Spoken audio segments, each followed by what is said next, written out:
Phone gets more FaceTime than the people we love. Like, that is our life. What do we do? We have these 4 underlying laws for each of the chemicals: dopamine, oxytocin, serotonin, and endorphins. The underlying law from all of the research we looked into, like in this book, there's like 250 studies we explored around these topics.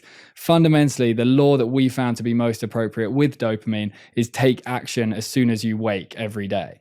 And that fundamentally means you wake, you don't snooze your alarm, as painful as it is, but simply beating that challenge of, I could just lie in bed and stay in this comfort, and doing something that's difficult is beginning that dopamine increase. We then get people to, if they really struggle with snoozing, to literally, when the alarm goes off, just sit at the side of the bed and just get themselves out of the prone position effectively and sit there. We then get them to go straight to the bathroom. If you can, you then start brushing your teeth. Brushing your teeth is an annoying, slow activity. Again, you're earning dopamine. Like, if you do it for 20 seconds, you always know, like, I feel a bit guilty for the fact I just did 20 seconds. You do the 2 minutes, you think, yes, task complete.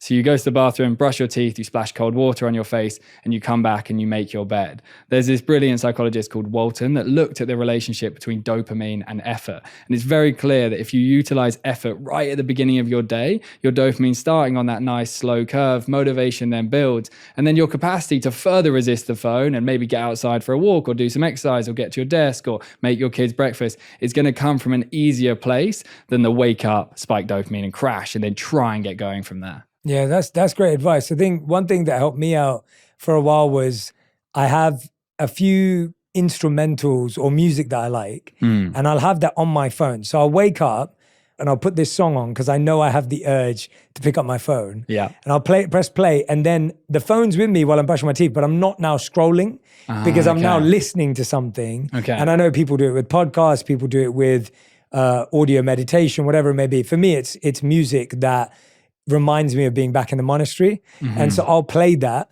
and it's just like the soundtrack to my morning. Nice. And it may have birds chirping, it may have nature sounds, it may have a bit of water. Like, it's these, and for me, that allows me to feel like there's something Is that bad? Is that good? Like, what's your take on that? Be honest with me. It's interesting. And there is so much nuance with how the beginning of the day starts. And we get these questions all the time in our training and things like that.